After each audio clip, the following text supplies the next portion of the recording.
2 দিন না খায় থাকলে মনে করি মরে গেছি, কিন্তু আল্লাহ কই তুই তো 1 সেকেন্ডও পার করো নাই। এজন্য আল্লাহ পাক মাঝে মাঝে পরীক্ষা নেয়। ইহুদিরা কয় তোমার কোথায় কালেমা পড়ে মুসলমান হলাম, কিন্তু কই অভাব তো গেল না, তোমার কোথায় কালেমা পড়ে মুসলমান হয়েছি, কিন্তু অভাব তো আমাদের দূর হলো না। আমরা কিন্তু আবার ইহুদি ধর্মে ঢুকে পড়ব, নাইলে তুমি সাহায্য করো।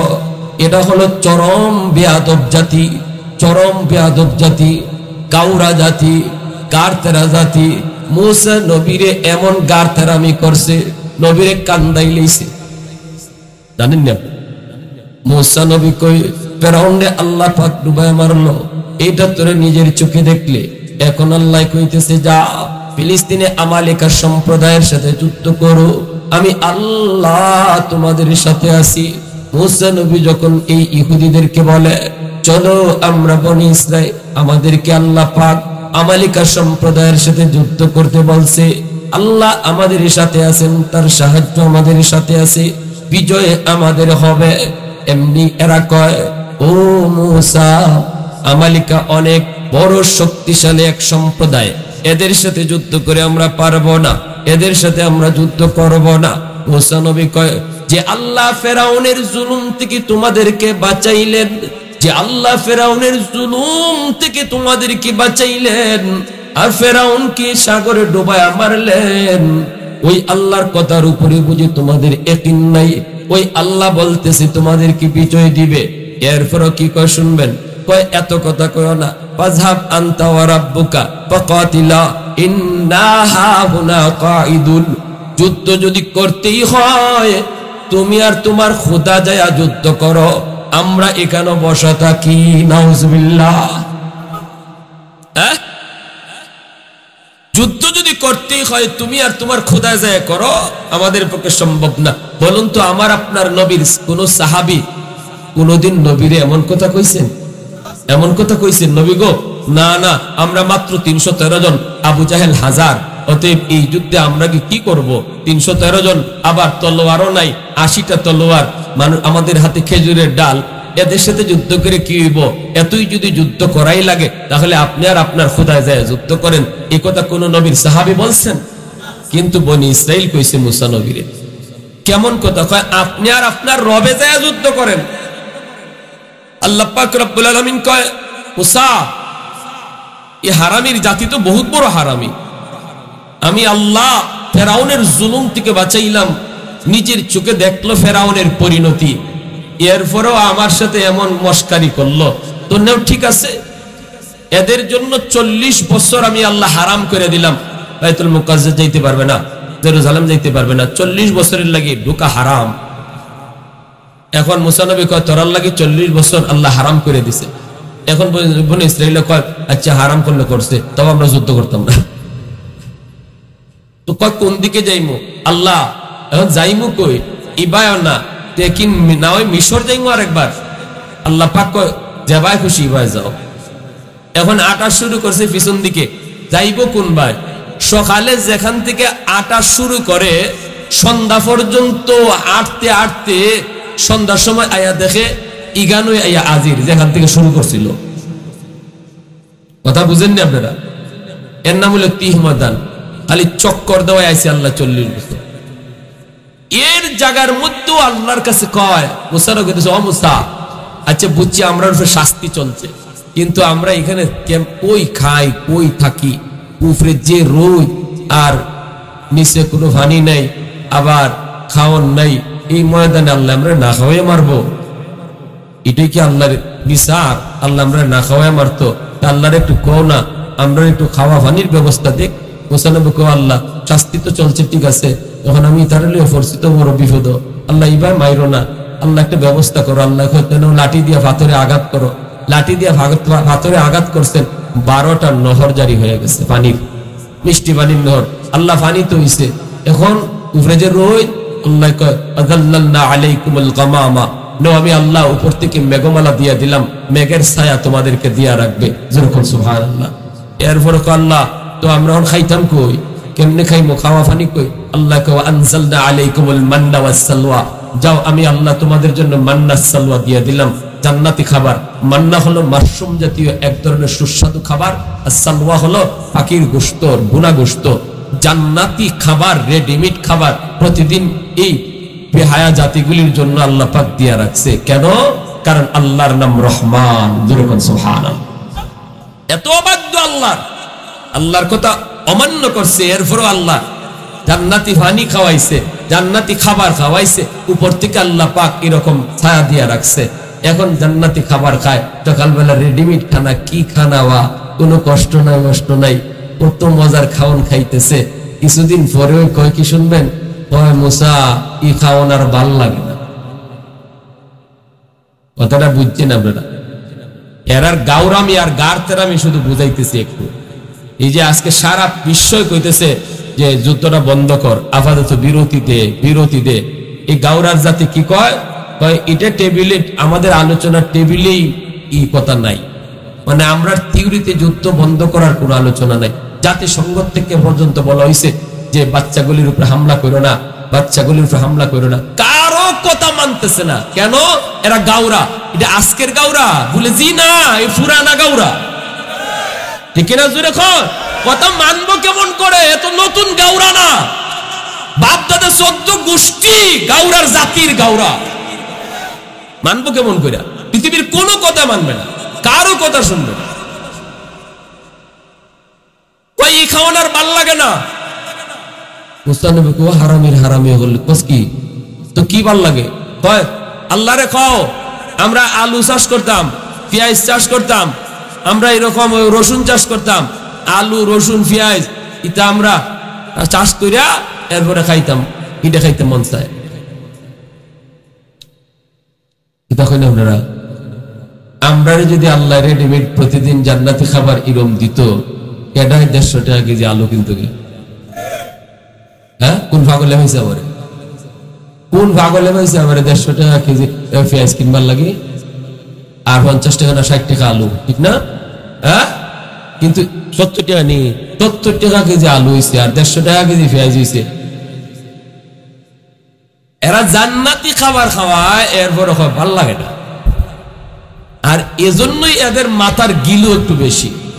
এই যে প্রযুক্তির লাইনে তাম দুনিয়াটারে ক্যাপচার করে রাখছে, প্রযুক্তির লাইনে খালি মাথা খেলায়া, ব্রেন খেলায়া আমেরিকারে চিবাদা ধরছে, ব্রিটেন রে আটকায়া রাখছে, এরকম ভাবে ফ্রান্স রে আটকায়া রাখছে, পৃথিবীর অনেক পরাশক্তি গুলারে এরকম ভাবে মানকে চিপায় ফেলাইয়া রাখছে শুধু ব্রেন দিয়া। আমেরিকা চাইলেও ইসরায়েলের বিরুদ্ধে যেতে পারবে না, কারণ মাইনকে চিপা বুঝেননি আপনারা? বিভিন্ন পোস্টে বিভিন্ন জায়গায় গুরুত্বপূর্ণ জায়গায় ইহুদি বসায় রাখছে। আমেরিকার প্রেসিডেন্ট জো বাইডেন যদি আজকে বলে যে আমি ইসরায়েলের সাথে নাই, দেখবেন কালকে ওই হেটুস অথবা হে ক্ষমতা থেকে নামিয়ে যেতে হইব। ব্রিটেনের প্রধানমন্ত্রী ওই যে ভারতের ঋষি নাকি ঋষি একটা, এ যদি আজকে কয় আমি ইসরায়েলের সাথে নাই, কালকে ক্ষমতা থেকে নামতে হইব। এমন ভাবে গেরা করলে আটকায় রাখছে শুধু ব্রেন খেলায়। কেন এত ব্রেন পাইলো কোত্থেকে? এজন্য অনেক মুহাক্কিকিন কেরাম বলেন এদের এত বেশি ব্রেন হওয়ার কারণ এটাও একটা, দুনিয়াতে শুধুমাত্র আল্লাহ এদেরকেই জান্নাতি খাবার খাওয়াইছে, এই জাতিটারে জান্নাতি খাবার খাওয়াইছে আল্লাহ।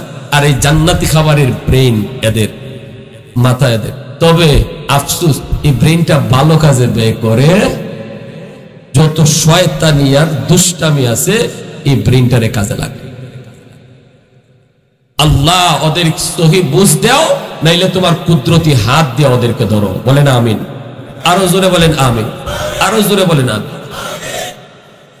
আল্লাহর নবী রহমতের নবীর কাছে লোকটা এসে ডাক দেয়া কই, নবী গো আমি বড় টেনশনে, এখন আমাকে সাহায্য করতে কয়। আমি একজন গরিব মানুষ, আমি কেমন করে ওদেরকে সাহায্য করব?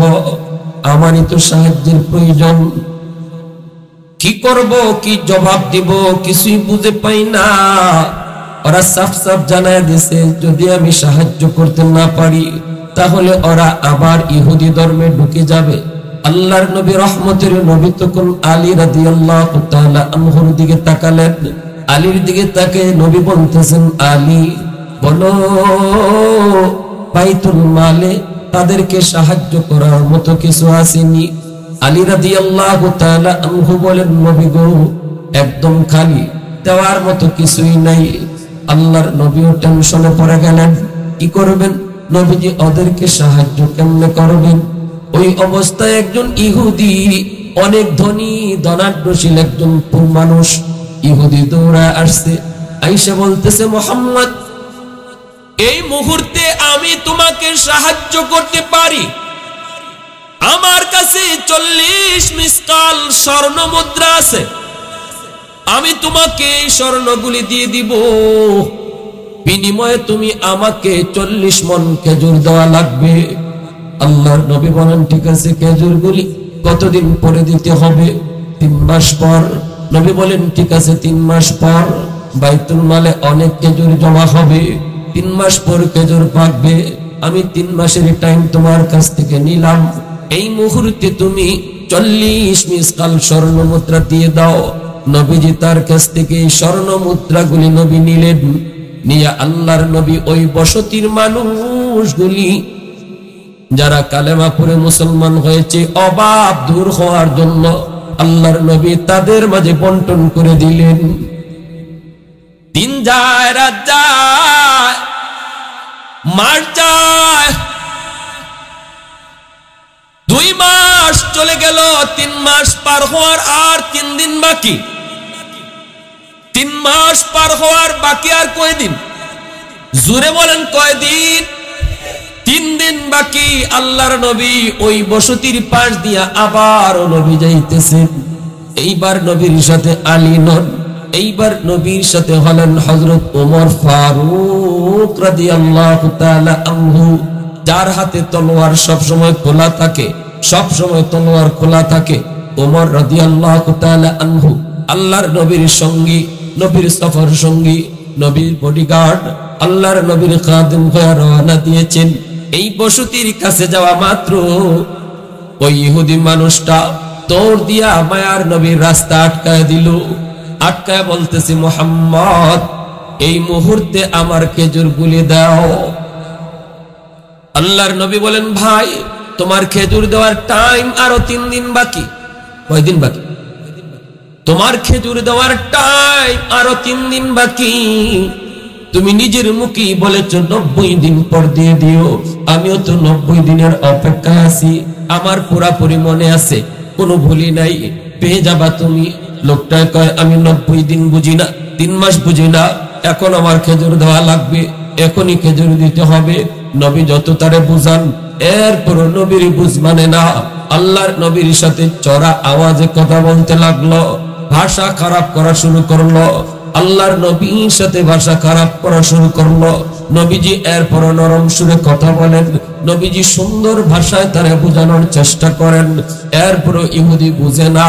সাথে আছেন হযরত ওমর, ওমর সব দেখতেছেন, সব শুনতেছেন, দাঁতে কিরিমিরি খায়া ওমর ধৈর্য ধরতেছেন, তবুও কিছু করতে পারেন না, কারণ রহমতের নবী স্বয়ং হাজির।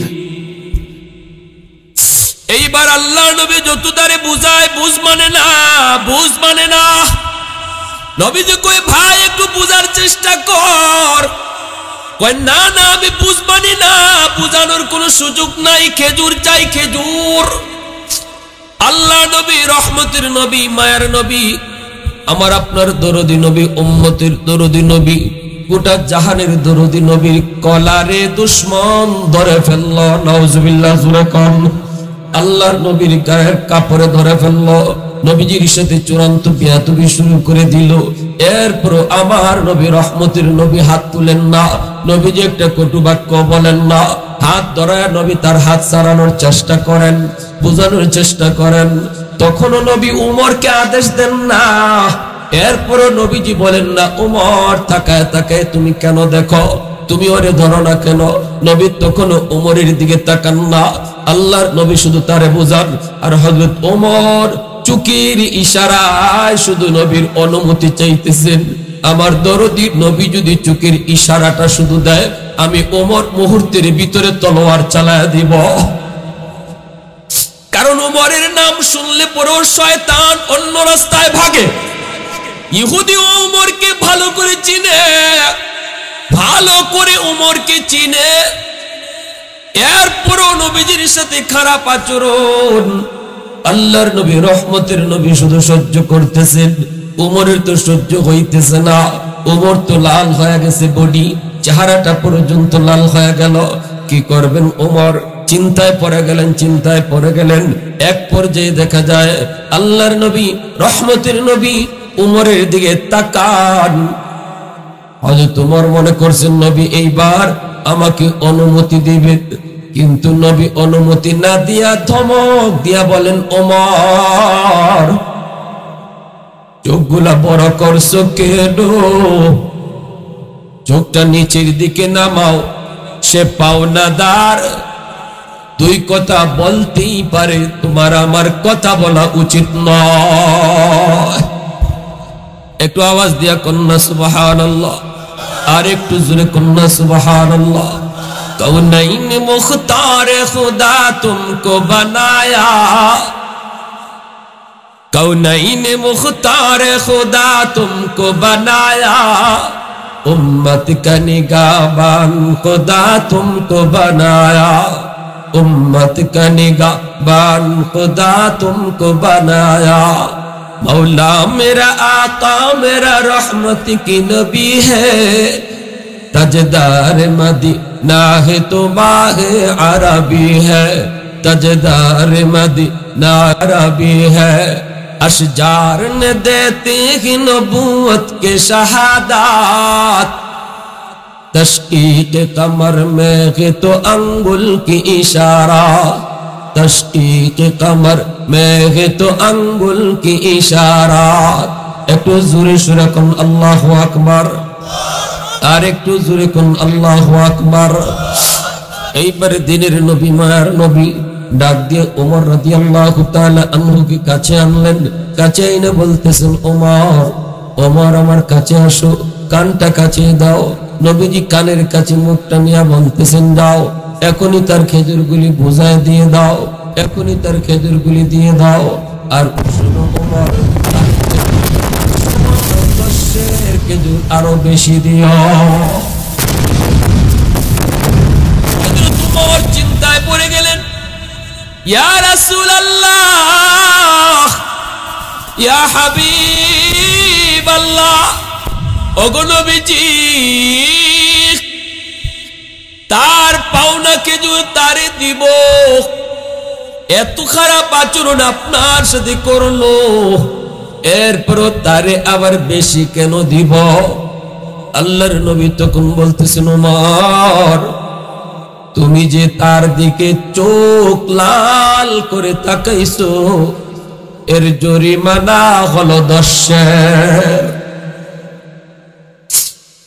এইগুলো আমার আপনার নবীর উত্তম চরিত্রের উদাহরণ, ঠিক কিনা জোরে বলেন? উত্তম চরিত্রের উদাহরণ। নবী কয়, তুমি যে চোখ লাল করে তাকাইছো, এজন্য জরিমানা হলো 10 সের। আমার আপনার কাছে পাওনাদার দুই কথা বলতেই পারে, পাওনাদার রাগ করতে পারে, তার সাথে রাগ দেখানো এটা নবীর আদর্শ নয়। পাওনাদারের কথাকে হজম করা আমার নবীর আদর্শ। এখানে সে কিন্তু অন্যায় ভাবে আচরণ করেছে, এরপরেও নবী জবাব দেন নাই। নবীজি জবাব দেন নাই, উম্মতকে সবক দিয়েছেন, তোমার কাছে কেউ যদি ঋণ দেয়, তুমি যদি কারো কাছ থেকে কর্জা আনো, টাইম মতো যদি দিতে না পারো, সে যদি দুই কথা বলে হজম করে নিও, কারণ বিপদে সে তোমাকে সাহায্য করছে, ঠিক কিনা? হ্যাঁ, আমাদের সমাজে কিছু মানুষ আছে তো এমন, কিছু মানুষ আছে এমন, পাওনা টাকা এটা যে দিতে হইব এটা ভুললেই যায়, ঠিক না? কর্জা টাকা মনে করে এটা আর দেওয়ানি লাগে না। যদি কই শুক্রবার, আগামী শুক্রবারে দিয়ে দিব, তাহলে বছরের শুক্রবার আর আয় না, শনিবার থেকে বৃহস্পতিবার পর্যন্তই তার সপ্তাহ শেষ হয়ে যায়।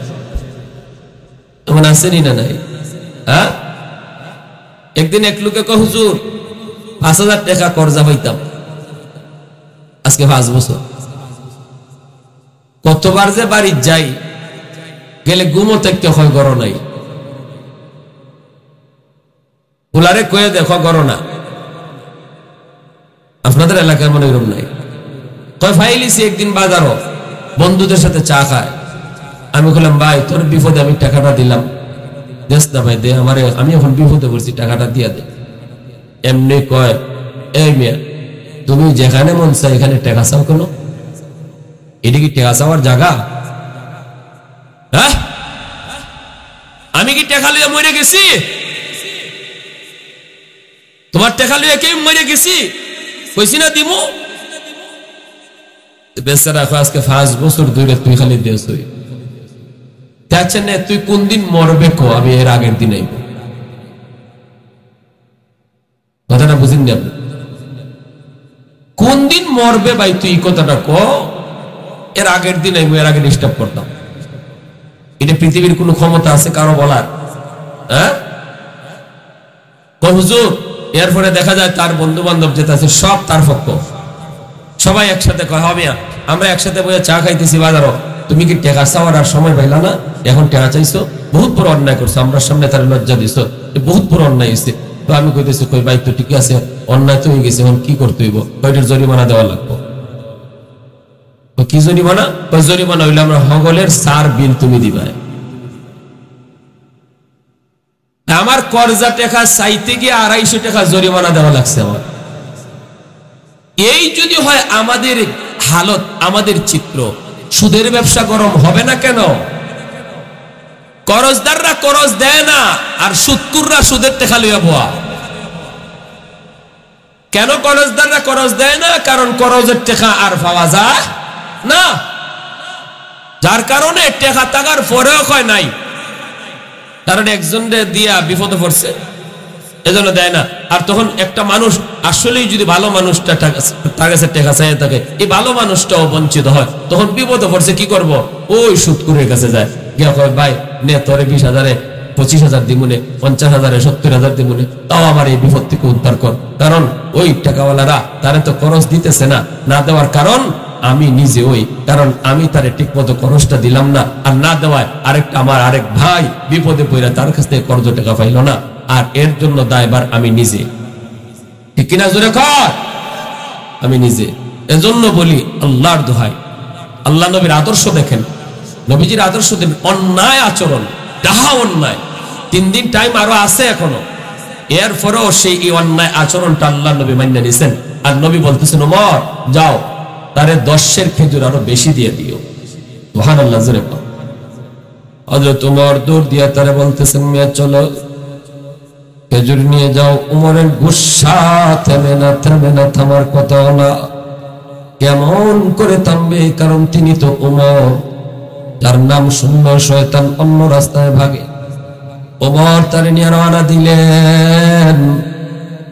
যখন তারে খেজুর গুলি দিতেছেন, 40 মণ খেজুর দেওয়ার পর যখন 10 খেজুর বেশি দিবেন, ওমর কোনো কথা বলেন না, ওর সাথে কোনো কথা নাই, শুধু খেজুর গুলি দিতেছেন। কারণ হযরত ওমরের এখনো গুসা তো থামে নাই, ঠিক কিনা? চোখ দিয়া টপ টপ করে পানি পড়ে ওমরের, শুধু এই কথা মনে করে মালিক তুমি তোমার বন্ধুরে তোমার কেমনে বানাইছো? সুবহানাল্লাহ। ও মালিক তুমি তোমার বন্ধুরে কেমনে বানাইছো? এতটা ধৈর্য, এতটা সহনশীল কেমনে বানাইছো? এই কথা মনে করে উমরের চোখ দিয়ে দর দর করে পানি পড়ে দিলটা নরম হয়ে রইছে। আর শুধু মনে মনে ভাবেন নবী গো আপনি কেমনে তো ধৈর্যশীল হইলেন গো নবী? এত ধৈর্য আল্লাহ আপনারে কেমনে দিল? নিজে মারা লাগবে না, আমি উমরকে শুধু ইশারা দিলেই কাম হয়ে যেত, কিন্তু এতটুকু ইশারা আপনি দিলেন না। শুধু দিলেন না তা না, আমাকে আরো বেশি দিতে বলছেন। বেশিটা যখন তারে তারে দিতেছেন, 10 যখন বেশি দিবেন, ইহুদি তখন ডাক দেয়া কয় ওমর আমি পাই 40 মণ, 10 কেন বেশি? 10 কেন বেশি দিতেছ? ওমর তখন বলেন ভাই রে কথা তুই বাড়াইস না, কথা বাড়াবি না, আমার কলিজা এখনো কিন্তু জ্বলতেছে। কথা না বইলা যা দিয়ে লয়ে যাও, ইহুদি কয় না না, আমার একটু বুঝতে হবে, বেশি কেন দিতেছ? এইবার হযরত তোমার চোখের পানিটা মুইসা কয়, তুমি আমারে ভালো করে চিনোনি? কয় চিনি। কেডা আমি? কয় আপনি উমর। আমার গুসা কেমন তুমি তা জানোনি? কয় তাও জানি। এইবার উমর কয়, তাহলে শোনো, আজ আমার মায়ার নবীর সাথে যেই আচরণ তুমি করেছ, আমি একজন আশিক রাসূলের সামনে আমি জীবন দিব, তবু আমার মায়ার নবীর সাথে বেয়াদবি সহ্য করব না। আমি হলাম সেই উমর।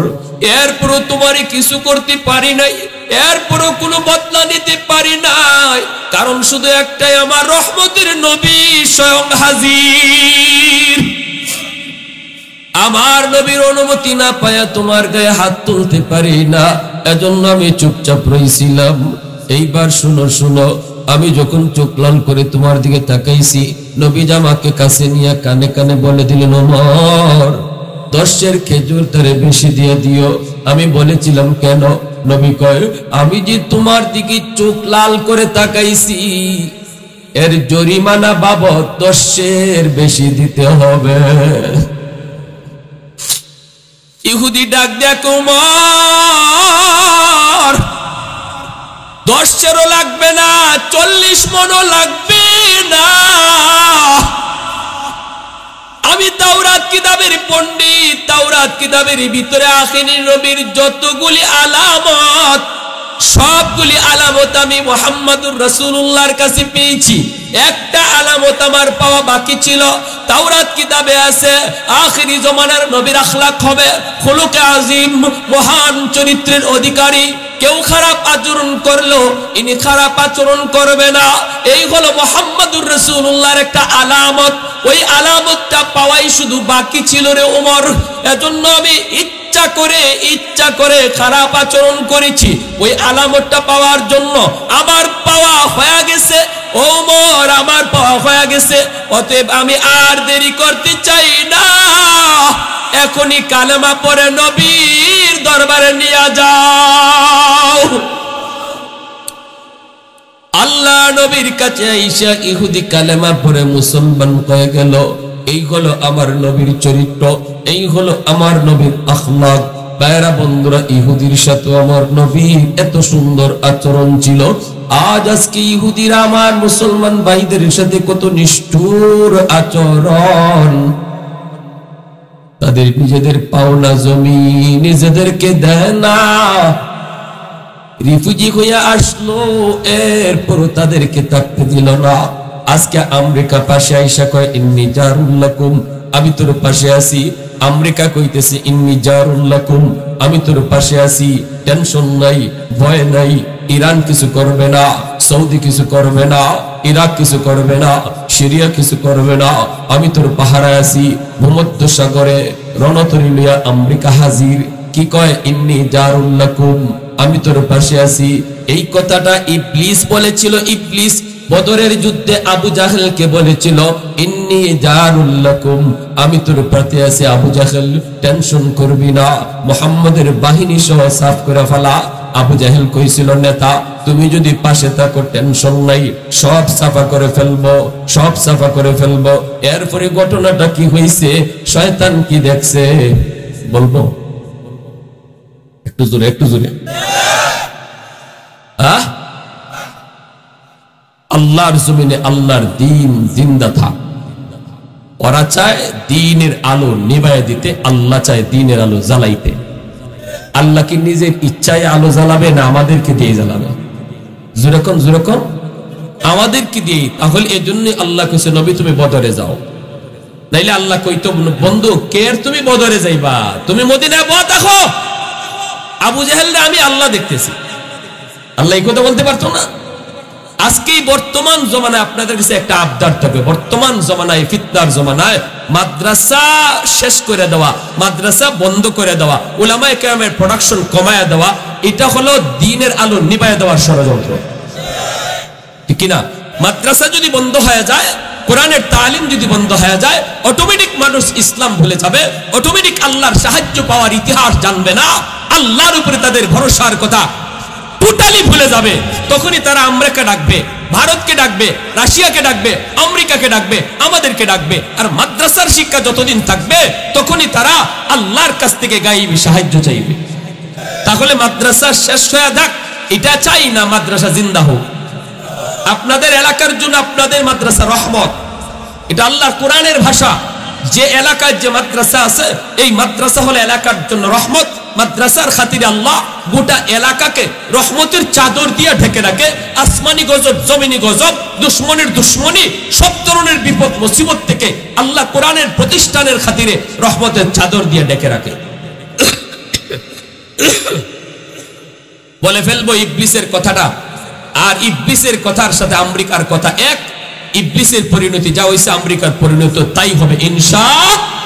আওয়াজ দেখুন ইনশাআল্লাহ। ওয়েট এন্ড সি, শুধু একটু অপেক্ষা করেন। আর আমরা শুধু আল্লাহর কাছে কানবো। অল্প দিনের ভিতরে আমেরিকা ইবলিসের অবস্থা হবে।